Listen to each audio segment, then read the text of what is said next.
What if a billionaire traded boardrooms for a bakery? All to be near the woman who once accidentally scratched his luxury car. Ethan Maxwell was never supposed to fall for someone like Chloe Davis. A wonderfully sarcastic, flower-apron baker with absolutely no interest in his vast fortune. But when an undeniable pull brought them into the same orbit, everything he thought he valued began to shift, to transform. They hailed from entirely different worlds, yet one quiet, stolen kiss on a rain-swept Seattle night changed the course of everything. Stay with us, because what began as a simple accident might just blossom into the most unexpected and heartwarming love story you've ever encountered. Ethan Maxwell had meticulously built an empire founded on absolute control. Controlled investments, controlled relationships, a meticulously controlled public image. In the glittering, high-stakes world of Seattle's elite, control wasn't merely power. It was the very essence of survival. As the formidable CEO of Maxwell Capital, he wasn't just a man. He was a symbol, an icon of success. And symbols, as everyone knew, didn't bend, didn't break, and most definitely didn't allow themselves to be distracted. But that was all before the girl on the bicycle. It happened on a crisp, cold Tuesday afternoon, just outside a chic, luxury cafe in the heart of downtown Seattle. Ethan stepped out, a fresh espresso in one hand, his eyes glued to the relentless stream of notifications on his phone. His gleaming silver Aston Martin, a testament to his status, sat perfectly at the curb until the unmistakable, jarring sound of metal scraping against metal sliced violently through the otherwise calm afternoon air, like a sudden, sharp blade. He turned sharply, his brow furrowed. And there she was, a young woman in a faded denim jacket and well-worn sneakers, frozen beside an old, somewhat rusted bicycle, her fingers still clenching the handlebars as if for dear life. The side of his pristine car now bore a long, brutal scratch, like an ugly scar etched onto something previously flawless. "Oh my gosh. I'm so sorry," she stammered, stepping forward, her wide eyes reflecting a mixture of shock and dismay. "I didn't see. There was barely any space to get through." Ethan looked at her, really looked at her. There was no designer bag slung over her shoulder. No perfectly polished nails. None of the usual trappings of the women in his circle. Her rich brown hair was pulled back into a messy ponytail, with a few errant strands clinging to her cheek, whipped there by the Seattle wind. But her Aisa captivating storm gray, defiant even in her apology, met his directly, without a hint of flinching. He glanced at the deep scratch marring his car. Then his gaze returned to her, his jaw visibly tightened. Normally, his immediate reaction would be to call security, or worse, his attorney. But this time, something stopped him. "Are you okay?" he asked, his voice surprisingly calm, his expression unreadable. The woman blinked, clearly taken aback. "Your cars can be fixed," he said, a hint of an unfamiliar softness in his tone as he slipped his phone into his coat pocket. "People, not always."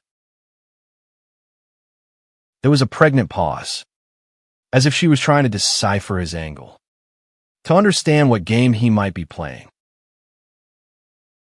Chloe. Chloe Davis, she said finally, offering her name. You're not mad. Would it help if I were?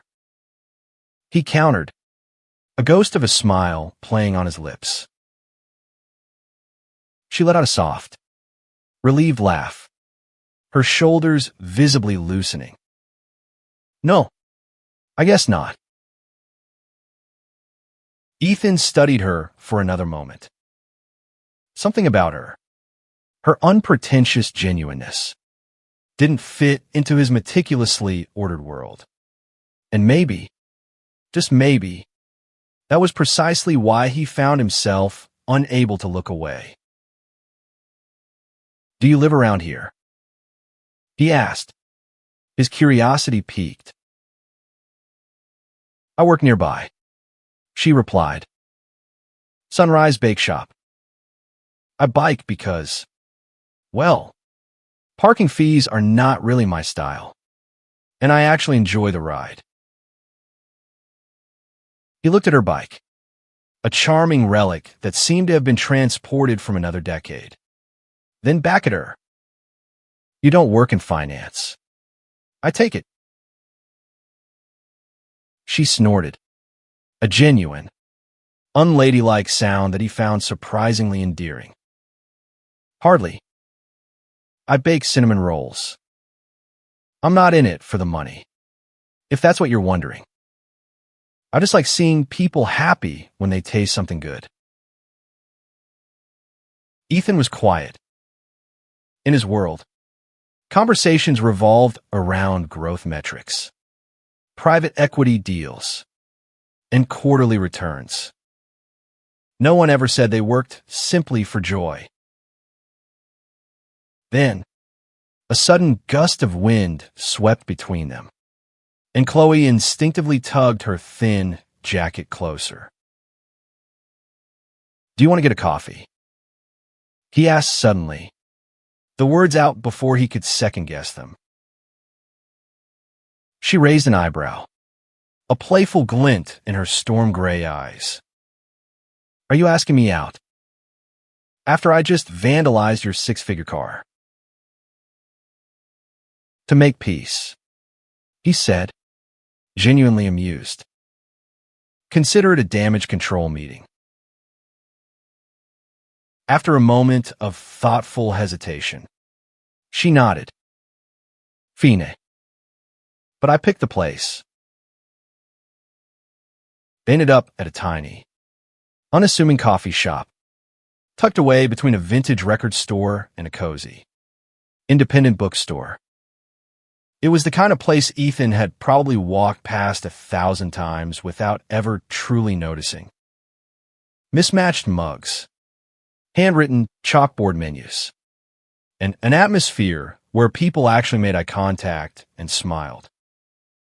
Chloe ordered a cappuccino and slid into a comfortable corner booth as if she'd done it 100 times before. Ethan followed, feeling strangely, yet not unpleasantly, out of place in his tailored charcoal coat. So, what exactly do you do? She asked, her head tilted inquisitively.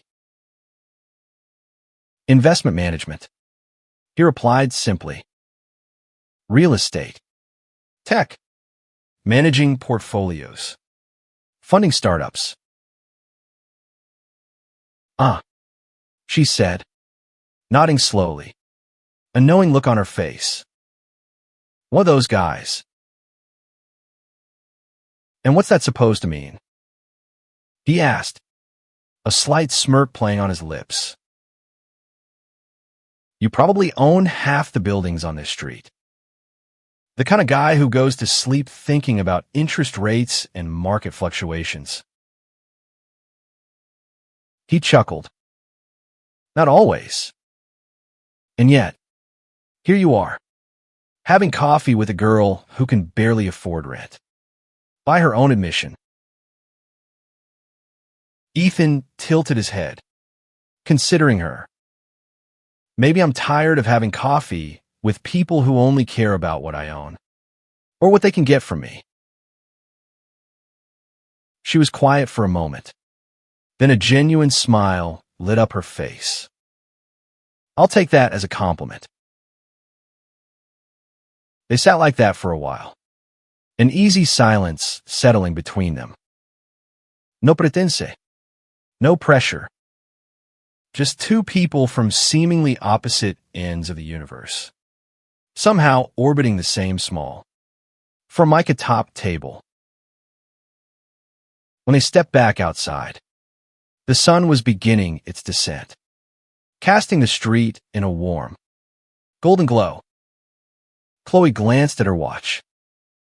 I should get back. It's an early morning for me tomorrow. The bread doesn't bake itself. Ethan hesitated, a rare uncertainty flickering in his eyes.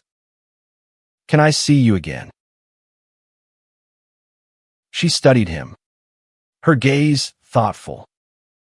If you show up at the bakery before 8 a.m., I might just save you a croissant. One of the good ones. He chuckled, a genuine, unrestrained sound. Is that a promise? Maybe, she teased, a playful smile dancing on her lips. Then, with a surprising agility, she hopped on her bike and pedaled away, weaving effortlessly into the lengthening shadows of the city, leaving behind nothing but the ghost of a delicate flower and almond-scented air. Ethan stood there for a long time after she was gone, the bustling city sounds fading around him. He wasn't entirely sure what had just happened, only that something profound, something significant, had shifted within him. And, if he was honest with himself, it scared the hell out of him. The next morning, for the first time in years, Ethan Maxwell woke up before sunrise. Not to catch an early flight to another continent or to attend a crucial shareholder meeting, but to walk into a small, unassuming bakery that smelled divinely of cinnamon and, perhaps, of change. And there she was, behind a counter, in an apron dusted with a fine layer of sugar. Chloe Davis looked up, a wide, welcoming grin spreading across her face. Didn't think you'd actually come. He smiled back, a genuine, easy smile that felt foreign yet wonderfully familiar. I said I'd be here. And just like that, the man who never deviated from his meticulously planned routine began falling for the woman who never particularly cared for the map. What would you do if someone from a world completely opposite yours walked unexpectedly into your life and made you question everything you thought you knew? By the third morning, Ethan Maxwell was a bona fide regular. He no longer wore his power suits to the bakery. Instead, he showed up in comfortable jeans, a fitted black sweater, and sneakers that, until recently, had never touched anything but the polished marble floors of his office. Chloe teased him relentlessly, handing over pastries with wonderfully sarcastic commentary like, "Careful, Maxwell. These cinnamon rolls aren't certified gluten-free for CEOs. You know." He laughed more in those brief morning moments than he had in years. She was different, refreshingly so, and not in the overly romanticized way people often like to portray differences. Chloe Davis was wonderfully stubborn, unapologetically blunt. She possessed no discernible interest in his world, no burning curiosity about his immense wealth, his complex business dealings, or the sprawling mansion he returned to alone every night. She once told him, with a charming earnestness, that she preferred old vinyl records to Spotify and cherished handwritten family recipes over fancy restaurant cookbooks. She wasn't trying to be charming or quirky. She just was. And that, Ethan realized, was precisely what made her so dangerous, so captivating. Because he could feel it happening, something slow but seismic, a fundamental shifting deep inside him. A part of himself he didn't even know existed was waking up, stirring, and wanting more. More than the deals, more than the accolades, more than the carefully constructed image. But it didn't take long for the outside world, his world, to notice. At a glittering rooftop charity gala in downtown Seattle, a place where he was usually in his element, Ethan was sipping champagne when Marcus Vance, his longtime friend, college roommate, and a fellow corporate shark impeccably dressed in a navy Tom Ford suit, pulled him aside with a concerned look. "So, it's true then," Marcus said, his eyebrows raised in a mixture of disbelief and disapproval. "You've been disappearing. People are talking. They say you've been spending your mornings in some little bakery off Pine Street." Ethan didn't flinch. "I have." Marcus laughed, a little too sharply, a little too dismissively. "Please, Ethan, tell me this is just some phase. A bit of slumming it for the sake of nostalgia. Perhaps." "She's not a phase, Marcus," Ethan replied evenly, his gaze steady. Marcus's expression sharpened, his eyes narrowing. "So, it is a woman. Who is she?" "Her name's Chloe." Marcus leaned in, lowering his voice to a conspiratorial, almost warning tone. "Ethan, come on. This isn't some college summer fling. You're Maxwell Capital. The media, the partners, our investors, they're all watching. Dating a bakery girl isn't just a personal choice for someone like you. It's a statement." Ethan's jaw clenched, a muscle ticking almost imperceptibly.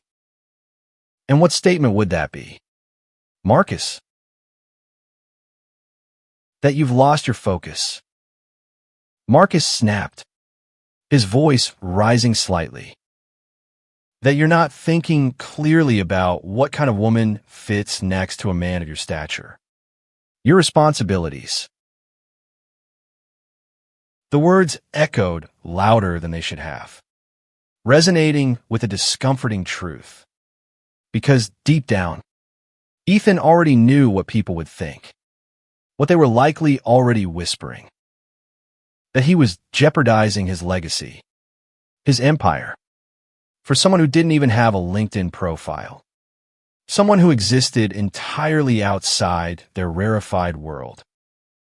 He left the gala early, the superficial chatter and judgmental glances suddenly unbearable.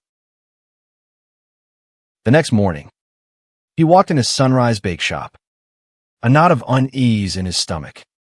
But Chloe wasn't behind the counter.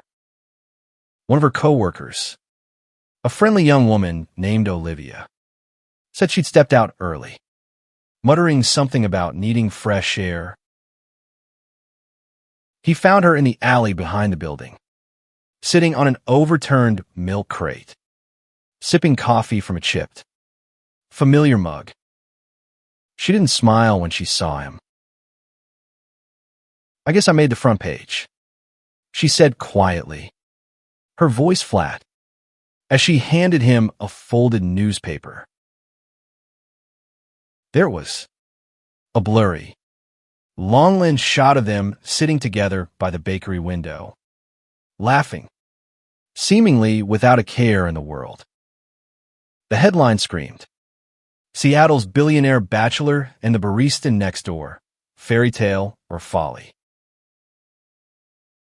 He felt a hot surge of anger rise in his chest, protective and fierce. "Chloe, I didn't know they'd—" "I know." She cut him off, her voice still devoid of its usual spark. "You didn't invite this, but your world did." He stepped closer, wanting to bridge the sudden chasm between them. "We can ignore it. It doesn't have to matter." She looked up at him then, and for the first time since he'd met her, he saw a profound doubt, a weariness, in her usually defiant eyes. "Can we, Ethan? Really?" He didn't answer, because deep down, a cold dread settled in his heart. He wasn't sure either. Chloe stood up, brushing off her jeans. "Ethan, I like my life. It's simple. Small. Maybe. By your standards. But it's mine. I don't want to be a project. Or a sensationalized story. Or worse. Someone you try to awkwardly fit into a place I was never meant to be. A place I don't even want to be." "You're not," he said, his voice low, earnest. "You're none of those things to me." "But that's what the world sees," she countered, a hint of sadness in her voice. "And I'm not sure I can keep living in the shadow of what people expect from you, what they think you should be." She walked away without waiting for a response, leaving him standing alone in the alley, the discarded newspaper a testament to the collision of their worlds. That night, Ethan stared out the panoramic window of his penthouse apartment, the city lights blinking far below him like distant, indifferent stars, a cold glass of scotch in his hand. He could hear Marcus's voice again, echoing in his mind, "She doesn't fit next to a man like you." But maybe, just maybe, Marcus had it backward. Maybe he didn't fit next to a woman like her. A woman so genuine, so unapologetically herself. The next day, he showed up at the bakery again, just as her shift was ending. He said nothing at first, just waited for her to step out, standing under the familiar amber glow of the old-fashioned street lamp. She raised an eyebrow when she saw him. "You again? Are you a glutton for punishment?" "Maxwell, I'm not here to try and fix things," he said, his voice steady. "I'm here to be honest." She crossed her arms, waiting, her expression guarded. "I don't care about what the papers say, or what people like Marcus think," he stated, his gaze unwavering. "But I care deeply about what you believe. And I don't want you to believe, not for 1 second, that you're not enough for me, or that you don't belong in my life." She didn't speak, so he kept going, the words pouring out with a sincerity that surprised even himself. "I don't need someone who knows how to navigate my world, how to play the corporate games. I need someone who reminds me that there's so much more to life than just winning, than closing the next deal." She looked at him carefully then, her eyes still guarded, but perceptibly softening around the edges. He took a tentative step closer. "I want you, Chloe," not as some kind of statement, not as an act of rebellion against my world, but because I genuinely like who I am when I'm with you. I like the man who eagerly stands in line for coffee, just to hear your voice, just to see you smile. Still, she hesitated. The weight of their differences, of societal expectations, hanging heavy in the air. Ethan, I don't want to change who I am just to survive in your life. Then don't, he said, his voice firm but gentle. Let me change mine. She studied him for a long moment, as if she were reading a new, complex book she wasn't quite sure how to feel about. And then, slowly, she took his hand. It wasn't a dramatic kiss under the stars. It wasn't a grand, sweeping declaration. But it was the quiet, unassuming beginning of something real. And real, Ethan Bennett was beginning to understand, was everything he had been unknowingly, desperately missing. What do you think?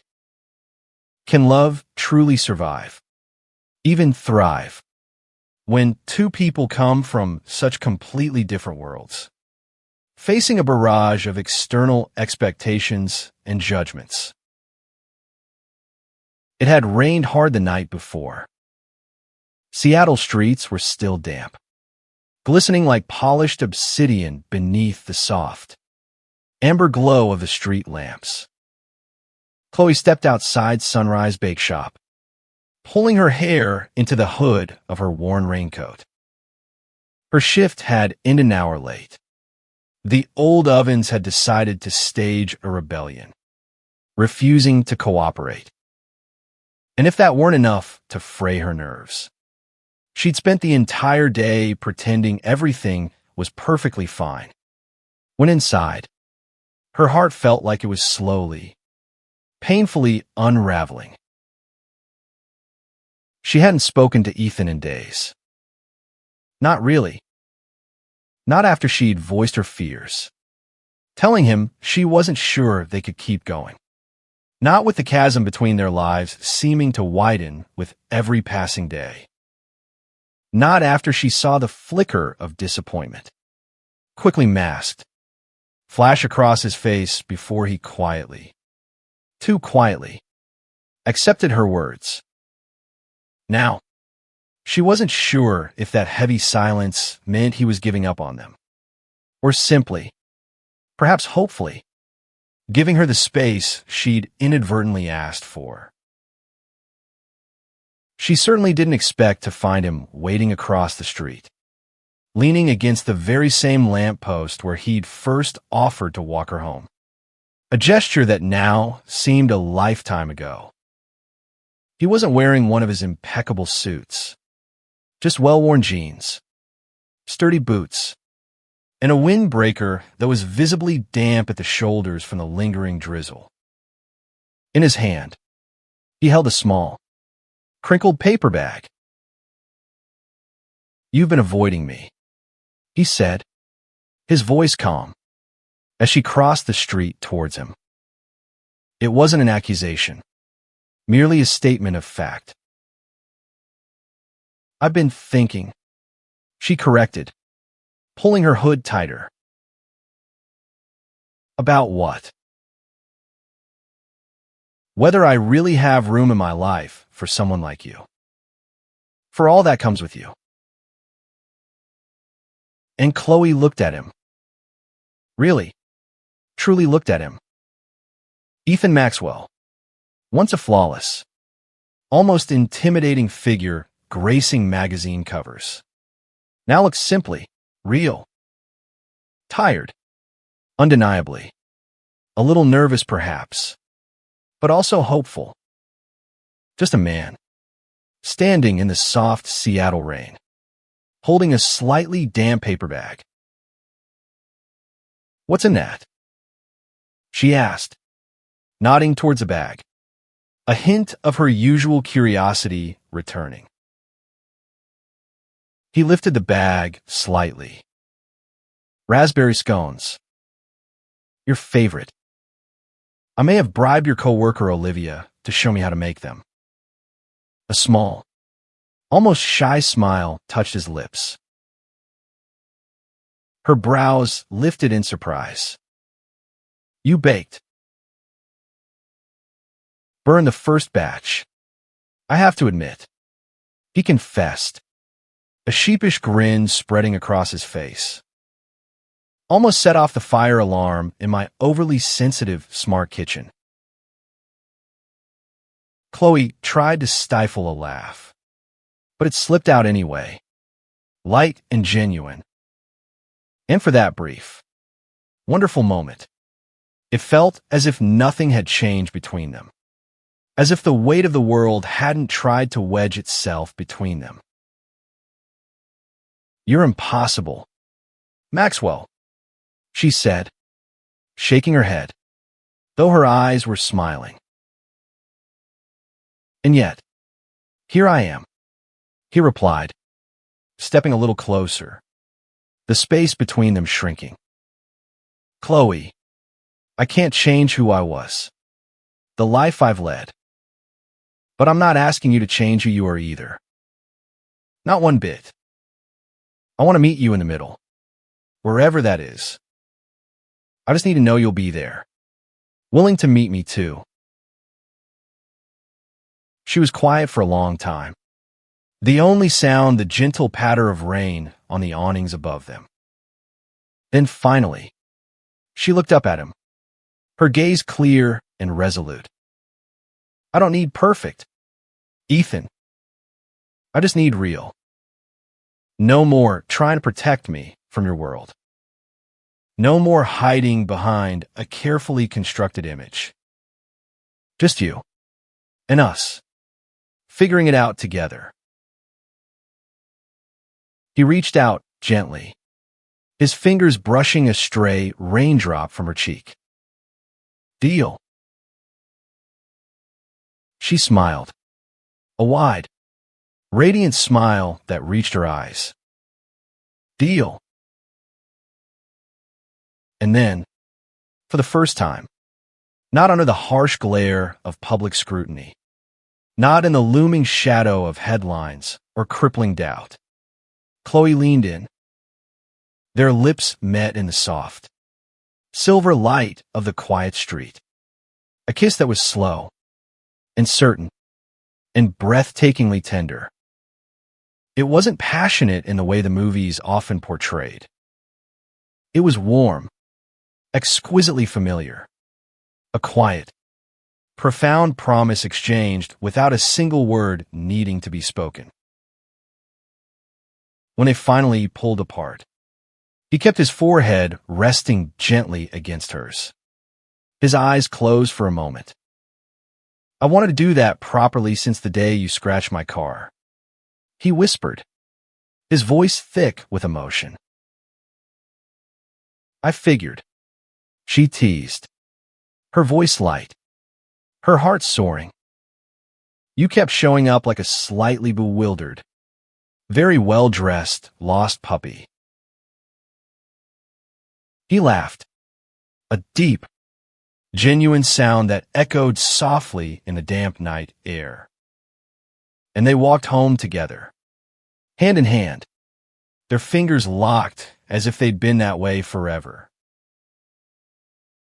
A week later, in a move that surprised everyone, including perhaps himself, Ethan brought his mother, Eleanor Maxwell, to the bakery.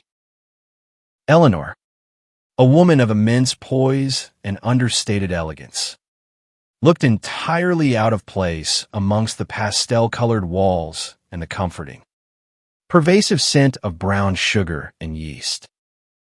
She didn't speak for the first 5 minutes, just sat at a small corner table, sipping black coffee with a critical air while Chloe, with a calm she didn't entirely feel, worked the busy morning register.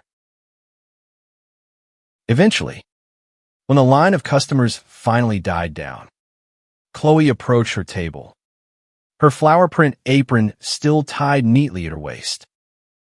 "I assume you don't normally eat muffins before noon, Mrs. Maxwell," Chloe said, placing a plate with a perfectly golden blueberry muffin in front of her.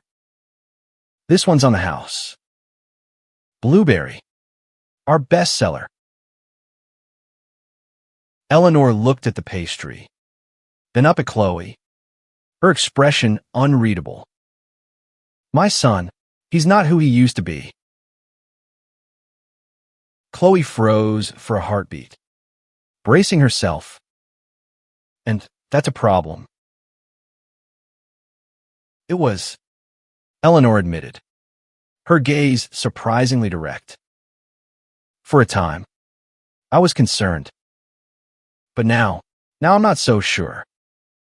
She broke off a small piece of the muffin, tasted it thoughtfully, and said nothing for a long moment. Chloe watched her for another beat. Then, sensing the conversation might be over, turned to return to the kitchen. "You love him," Eleanor Maxwell said suddenly, her voice quiet but firm.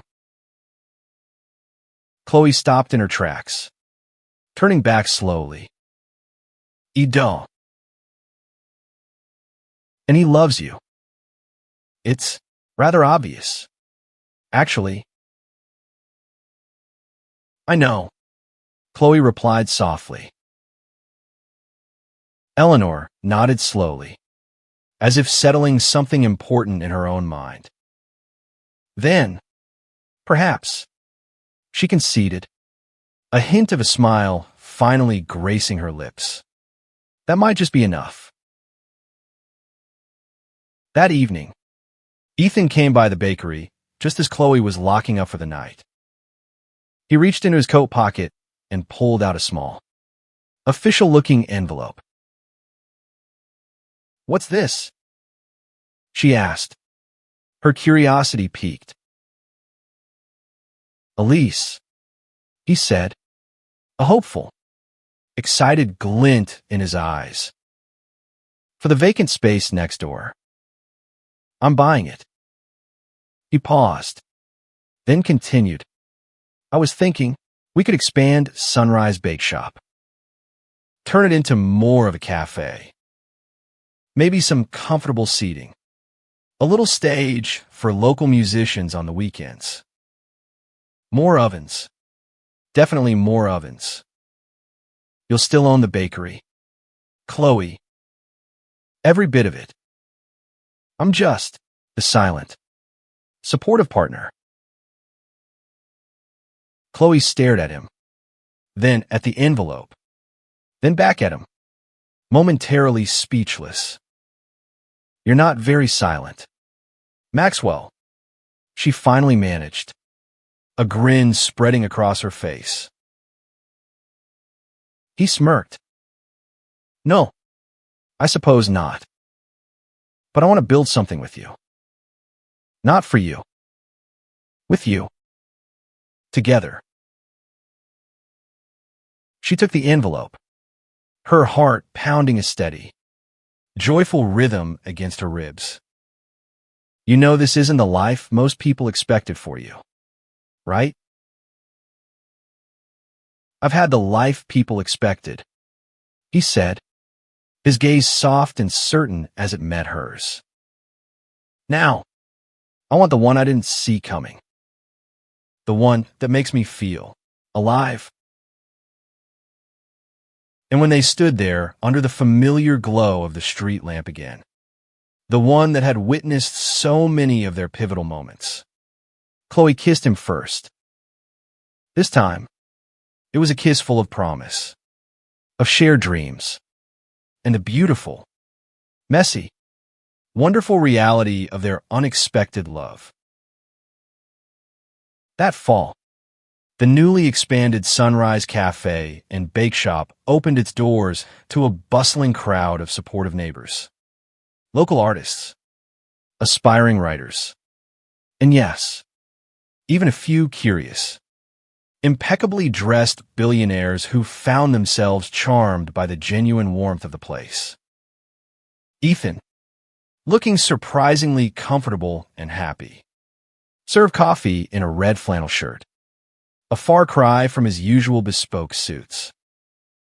Chloe wore flower on her cheek like a badge of honor, her laughter echoing through the vibrant space.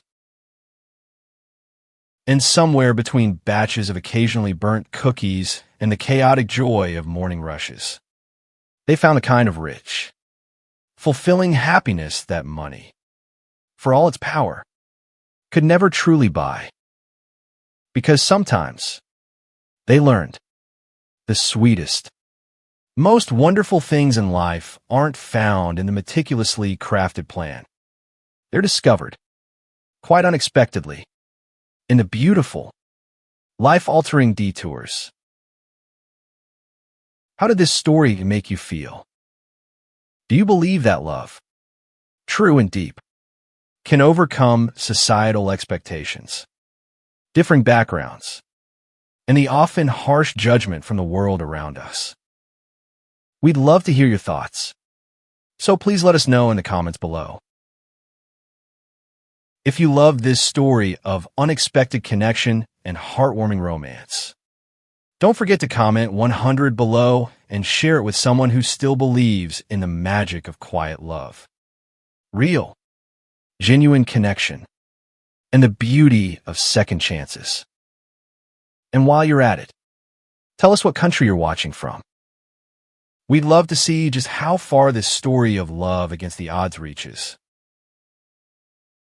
And of course, if you want to see more stories like this one, stories that touch the heart and remind us of the power of human connection, make sure to hit that subscribe button and ring the notification bell so you never miss an update from our channel. We have so many more tales to share with you.